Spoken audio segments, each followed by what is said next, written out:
తెలంగాణ ప్రజలందరికీ very good morning news with Chilka Praveen. ఇక మనము ముందుగా మార్నింగ్ న్యూస్లోకి వెళ్దాం.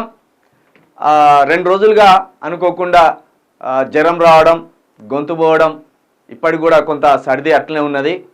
అనివార్య కారణాల వల్ల అనుకోకుండా ఒక 2 రోజులు మార్నింగ్ న్యూస్లోకి రాలేకపోయినా, అదేవిధంగా ఇక మనం ఒకటి అనుకున్నాం కదా, ఈ గ్రాడ్యుయేట్స్ తరపున గ్రాడ్యుయేట్స్ని చైతన్యవంతులను చేయడానికి, అదేవిధంగా తీన్మార్ మల్లన్న అనే ఒక బ్లాక్మెయిలర్ని ఓడించడానికి పట్టభద్రులు అందరూ ఎవరైతే డిగ్రీ హోల్డర్స్ ఉన్నారో, ఉద్యోగస్తులు ఉన్నారో వాళ్ళు తమ ఓటు హక్కుని వినియోగించుకోవాలని, ఒక బ్లాక్మెయిలర్ని శాసన మండలిలో అడుగు పెట్టకుండా ఉండడానికి వాళ్లకు ఈ బ్లాక్మెయిలర్ గురించి నిజాలను వాస్తవాలను చెప్పి వాళ్ళను చైతన్యవంతులు చేయాలనే ఒక ఉద్దేశంతో మనము వాహనయాత్ర శ్రీకారం చుట్టినాం.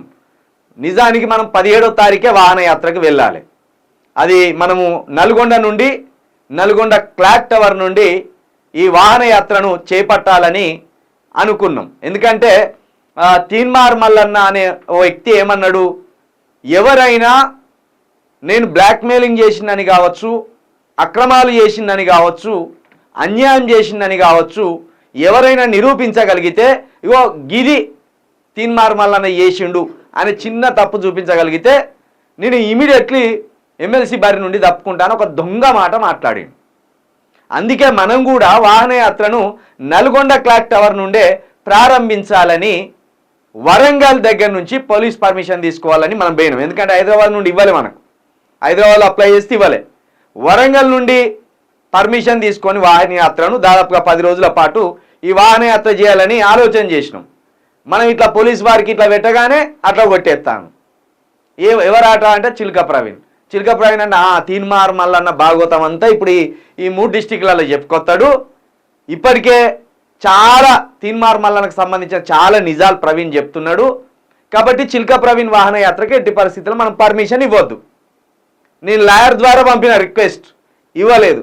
అట్లా లేదండి, వాహనయాత్ర చేసే అవకాశం లేదని పోలీసు వారు కూడా మన వాహనయాత్రకు సంబంధించిన పర్మిషన్ ఇవ్వకుండా మన రిక్వెస్ట్ని తీసి పక్కన పెట్టి కొట్టేసింది. సరే, మీకు అధికారం ఉన్నది కాబట్టి ఒక బ్లాక్మెయిలర్ని కాపాడడానికి, ఒక బ్లాక్మెయిలర్ చేస్తున్న దందాలను కాపాడడానికి ఆ బ్లాక్మెయిలర్ని శాసన మండలికి పంపాలని మీరు అనుకుంటాం. కానీ మా పట్టభద్రులు ఇప్పటికే ఫిక్స్ అయిపోయిన్లు, మెయిలర్ని ఇంటికి సాగనంపాలని ఫిక్స్ అయిపోయిన్లు. ఎవరు కూడా ఓట్లేయొద్దని ఫిక్స్ అయిపోయిన్లు.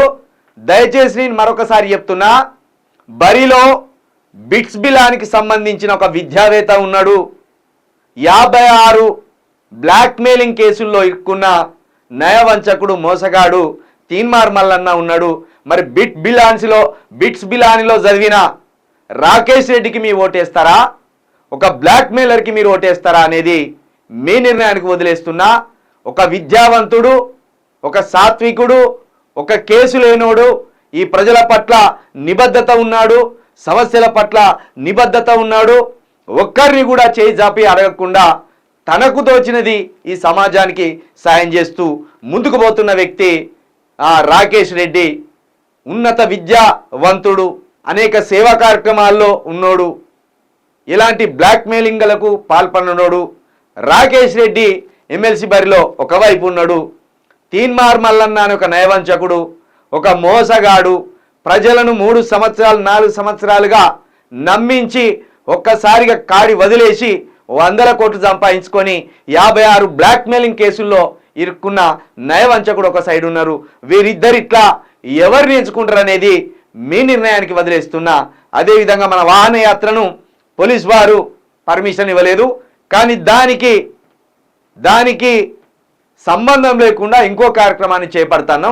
అది ఇప్పుడు చెప్తే దాన్ని కూడా అడ్డుకుంటారు. కాబట్టి డైరెక్ట్ ఫీల్డ్లోకి పోయినాకనే ఏం చేస్తామనేది చెప్తాం.